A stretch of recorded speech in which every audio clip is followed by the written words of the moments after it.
What's up, everybody? This is Alex from Fireside Giants, an Empire Sports Media production. You're listening to the Fireside Giants podcast. If you're a diehard Giants fan, you've come to the right place, my friends. Daily episodes, interviews, draft content, and so much more. Make sure to drop a like and a subscription below on YouTube, and don't forget to leave a comment. We love to engage with everybody. Now, today is the Super Bowl. I hope everyone's hyped. Bengals, Rams. I honestly don't even know who to root for. I want to say I want OBJ to win this title, get his ring on a finger.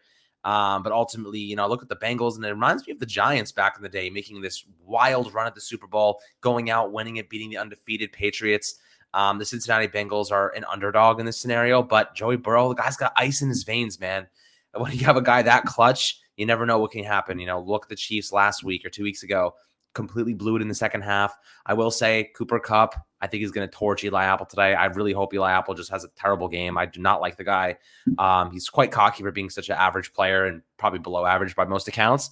But today's episode, I want to bring you guys something really interesting, really kind of special. I figured I've come up with a really interesting mock draft scenario for kind of this big Super Bowl day and a big mock draft scenario to go with it. And in this mock draft scenario, the Giants actually go out and they trade back twice. Now, most people are thinking the Giants shouldn't trade back at all, or maybe they should trade back once. But the thing is, the quarterback class this year is rather weak. And when you look at it, there are a couple guys who could end up going in the 7 to 15 range, giving the Giants a pretty nice amount of leverage to maximize on their draft capital. And they currently have the 5th and 7th overall picks in the draft. So they are in a good spot to move back if need be or if they desire. And we know Joe Schoen has already said that he is very interested in moving back. He said recently, I would say that where we are right now, as many at-bats as you can get regarding having more capital in the draft. And then he goes on to say, as many swings as you can get, I think that's important where we are as a team. Again, I don't think you're ever one player away, but if it's the second round and there's a player you gave a first-round grade to and you think highly of him, then I think you go get him. So he says, you could trade up to go get a guy that is a first-round pick, first-round grade, but he's in the second round or whatever it might be. But this trade scenario that I've come up with is kind of crazy. It's not the most unrealistic thing in the world. I guess you could say it's actually possible, but it also adds tons of value for the Giants in the second round, which is what I really was looking to do because I know Joe Schoen has done a tremendous amount of research and he knows exactly what he's looking for to rebuild this team. And the second round is where you got to get a ton of value picks. That's where you really got to hit. You got to hit on your second round picks, and giving Joe Schoen and the management a little bit more draft capital to work with is ideal. Plus, you still end up retaining a first round pick. So let's break down this mock draft scenario, which I think was really, really interesting. 5th overall, we stay put. We're like, you know what? We got to get our offensive tackle first and foremost. We go with Ike Mikuonu out of NC State, one of the best run blockers in this draft class. He is known as a physical specimen. He hand delivers toughness and aggressiveness in the trenches. Having that dominant run blocking ability is really, really great for the Giants because if they do retain Saquon Barkley, they're going to need a really good offensive line to open up these gaps for him. And they're saying that, Ikwonu's best zone or rather best scheme that he would fit would be a wide zone rushing attack. And Anthony and I have talked about how awesome Saquon Barkley has been when they've given him gaps on that wide zone rushing kind of scheme.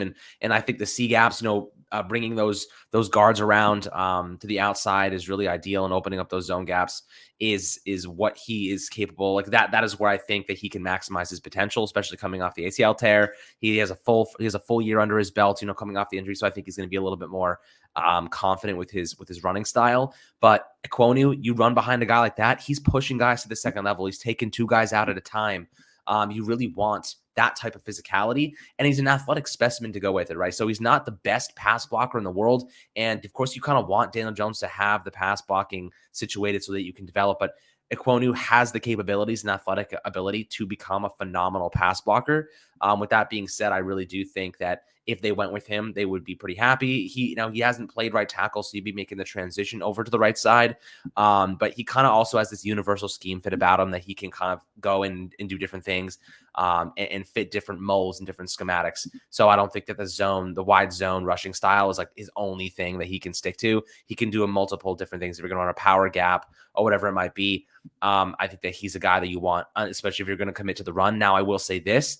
The Giants are probably going to be passing the ball a lot more. Brian Dable, his offense last year with the Bills passed on 70% of plays and only 30% he didn't pass on. So if you consider that, It really points to having a more refined pass blocker. But I think Ike Mikuonu's upside is just so great, and that he's already a great run blocker. He's not a bad pass blocker by any means. It's just weaker than his run blocking. I think that, you go with that guy. You just, some people might say Charles Cross is a better pass blocker.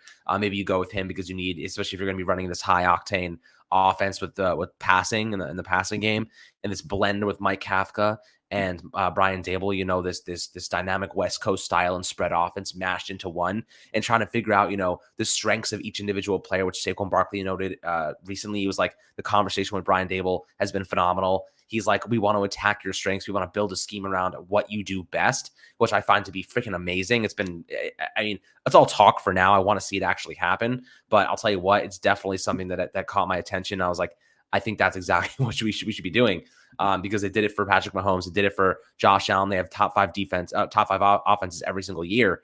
So I think that's huge. But let's dive into the 7th overall pick, right? The 7th overall pick is interesting, because when you look at the 7th overall pick, you could say that maybe Kayvon Thibodeau drops to 7. In that case, maybe you don't pass on him. Kyle Hamilton at Notre Dame, another guy. Do you pass on him? Maybe not. But in this case scenario that I've built here, the Giants have an opportunity to move back, and they trade with the Washington football team. I guess the Commanders now, whatever crappy name they've picked. So Washington Commanders traded with the Giants. Last year we saw the Eagles and Dallas trade, ended up with Micah Parsons, Devonta Smith. That was really a dick move. That was annoying. Everyone was kind of pissed off about it. Now, we trade with Washington, and we get their 42nd overall pick. Now, if you look at the draft value chart, it doesn't exactly match up. It's a little bit of an overpay from the Washington's perspective. But the reality is like, when you're going to get a quarterback and you want a guy, it's Kenny Pickett, if it's Matt Corral, if it's Malik Willis, whoever it might be, if Washington wants a quarterback, they're going to give up a 2nd round pick to get it. So we add the 42nd overall pick. We move back to 11, and we're still in a good spot. We can get a variety of different players here, but that's not where it stops. I think the Giants go a step further, and they say, you know what? We're at the 11th pick. We might as well keep moving back. They look at the New Orleans Saints, and they say, hey, what do you guys think about trading up and getting your quarterback? Because we know the New Orleans Saints kind of need one. I know they have Jameis Winston, but I think his contract's up. And then, of course, you have, Taysom Hill, who's not really a quarterback. He's just like kind of, I don't even know, like one-size-fits-all player. He just does a lot of different things, but he's not really a quarterback. I wouldn't trust him to be. Trevor Siemian, definitely not. So let's say the Saints go and say, you know what, let's move up. Let's get our guy. Let's say Pickett falls or Corral falls, whoever it is. They move up with the Giants. They go up to the 11th pick. The Giants get the 49th overall pick in addition. So now you're talking about the Giants getting, they have the 37th pick, they have the 42nd pick, and the 49th pick. That's 3 picks in the 2nd round, where the Giants can cash in and say, hey, we have 1st round grades on these players, and we got all of them in the 2nd round. So you have 2 1st round picks and 3 2nd round picks. If you talk about a rebuild, that's phenomenal, right? You get as much draft capital as possible. Trading back twice, you don't see it very often, but this is one of those weird scenarios where the Giants could pull it off and still walk away with a decent player. And I'll tell you who I think would be a good fit. Now, with the 18th overall pick, the Giants get that from the New Orleans Saints. I think that maybe going after a cornerback could be a good move, because Wink Martindale's system and scheme, very man coverage reliant, very blitz heavy, a lot of man. So like a lot of cover one, maybe they'll even play some zone blitzes, but I think it's a lot of cover one, man coverage. You're blitzing safeties, you're blitzing corners, you're blitzing linebackers. And that's what his style is. He's always been that way. It's not going to change with the Giants. So what better to go out and say, let's go and get a man coverage corner, because I think the Giants end up cutting or trying to trade James Bradberry. He's not a great man coverage corner. James Bradberry is very much a solid zone coverage corner. He doesn't have the speed to man up and follow guys around the field at times. He got burned a lot last year. I think he gave up 8 touchdowns. They tried to play more man coverage heavy. He was really, really exposed in the early portions of the season. They went back to that bend, don't break zone coverage, soft zone scheme, and he played a lot better. But with Wink Martindale, he doesn't really fit the system. So I think they get rid of him. They save the $12 million. The Giants are currently minus $10 million over the cap. So if you cut James Bradberry, you're immediately positive, which I think is a benefit in addition. So in this scenario, the Giants say, you know what, we want a 1st round talent at cornerback. They go with Andrew Booth Jr. out of Clemson. Andrew Booth Jr. is a really interesting prospect. I think he'd be a great fit for what the Giants are trying to build on defense. Now, you do have Aaron Robinson. You do have Rodarius Williams, 2 guys who are, up and coming. I do like Aaron Robinson a lot as a man coverage corner, physical guy. He's a 3rd round pick, but he's unproven, right? He had some problems last year. So I'd rather see the Giants go and get somebody who can start immediately. They're not like unsure about. Andrew Booth, and I'll like to throw this in there as well. This is such a deep pass rush class. The Giants can easily walk away, get 2 pass rushers or at least 1 pass rusher, maybe the 37th pick, and get a good player. They can get a quality pass rusher in the second round, just like they did with Azeez Ojulari last year. Now they could absolutely go with a pass rusher like Trayvon Walker, maybe even George Karlaftis if he were to drop to the 18th. It's unlikely, but it's possible. It's possible to go with the guy, maybe Drake Jackson of USC, but Andrew Booth Jr. stands out to me. I actually really like him. He is a man coverage heavy guy. He's really, really smart. He's a former 5-star recruit, academic standout, with that kind of football IQ, competitive style that he would bring. He's a quality quarter at the NFL level, and he has time to develop under this scheme, and he'll learn the ways of Wink Martindale and what he looks for.